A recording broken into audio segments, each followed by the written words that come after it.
Hello students, sequence and series में एक और क्वेश्चन। तीन नंबर्स हैं log a, log b, log c। ये AP में है और वैसे ही तीन और नंबर दिए हुए हैं वो भी AP में है। तो A, B और C का रेशो पूछा हुआ है, तो निकाला जा सकता है ये रेशो बिल्कुल। यहाँ पे एक बात देखो, दिख रहा है कि बेस जो है ना E है सबका, तो ना भी लिखें तब भी चलेगा, कैलकुलेशन को रिड्यूस करने के लिए सेम ही नंबर है।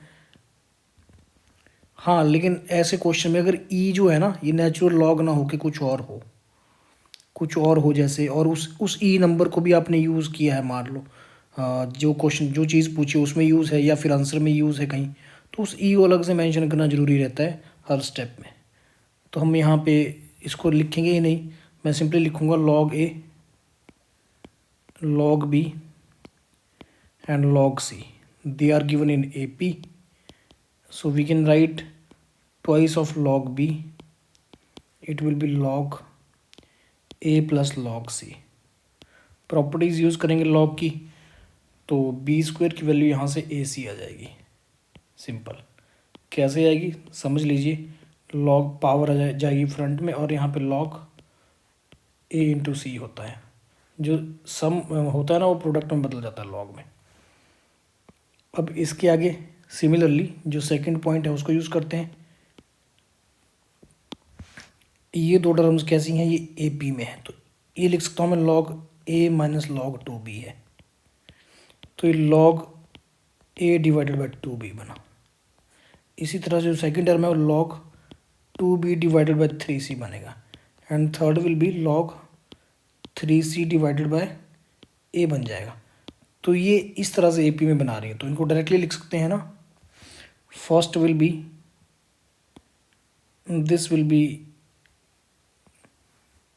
log a divided by 2b, क्योंकि देखो जो log में डिफरेंस है वो डिवीज़न में कन्वर्ट हो जाता है। अगर दो टर्म्स का log है उसको डिफरेंस किया गया हो तो log के अंदर वो डिवीज़न हो जाता है। And log 2b divided by 3c, ये मैंने इस टर्म को लिखा, ठीक है, इस टर्म को लिखा है ना। अब थर्ड टर्म की बात करें, log 3c divided by a, ये भी AP में बनते हैं। तो अगर मैं सेम प्रिंसिपल यूज़ करूं, अगर तीन टर्म्स का log AP में होता है तो वो टर्म खुद GP में बन जाते हैं इस तरह से। तो यहाँ पर भी 2b बाय 3c, इसका स्क्वायर हो जाएगा a divided by 2b into 3c by a। तो देखो ये a से a कट गया और ये आ गया 3c divided by 2b। Finally यहाँ से 2b का cube, it is 3c cube. So we can write that B ratio C equal to 3/2 है ना। 2B इक्वल टू 3C आ गया। अब स्टूडेंट्स इसके आगे क्वेश्चन को सॉल्व करने की ज़रूरत ही नहीं है, हालांकि आप इस रिलेशन को और इसको यूज़ करके ए बी और सी का रेशो इजीली निकाल सकते हैं, मतलब निकाले जा सकते हैं, कोई बड़ी बात नहीं है। लेकिन देखो अब हमें सिर्फ ऑप्शंस का ही यूज़ कर लेना है। B ratio C option D में तो है ही नहीं, 3/2। 10/4 भी 3/2 नहीं होता, तो दो ऑप्शन तो वैसे ही रिजेक्ट हो गए। तो बचा ए, या तो ऑप्शन ए या फिर ऑप्शन बी। लेकिन साथ में जो ए बी सी है ना वो जीपी भी, उसमें ये भी होना चाहिए, मिडिल टर्म का square will be product of first and third.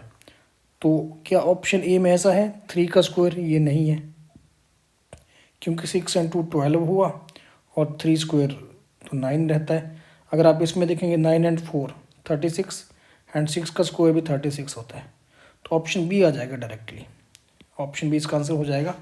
हाँ, आप इनको सॉल्व कर सकते हो, ये मतलब जैसे इसका स्क्वायर कर लेंगे B square by C square 9/4, इसी तरह से ऊपर इसको यूज़ कर लेंगे, तो मतलब आंसर तो निकाला जा सकता है सॉल्व करके। लेकिन ठीक है, आपको टाइम बचाना होता है पेपर में, तो कई बार ऑप्शंस को एलिमिनेट करना भी सही रहता है।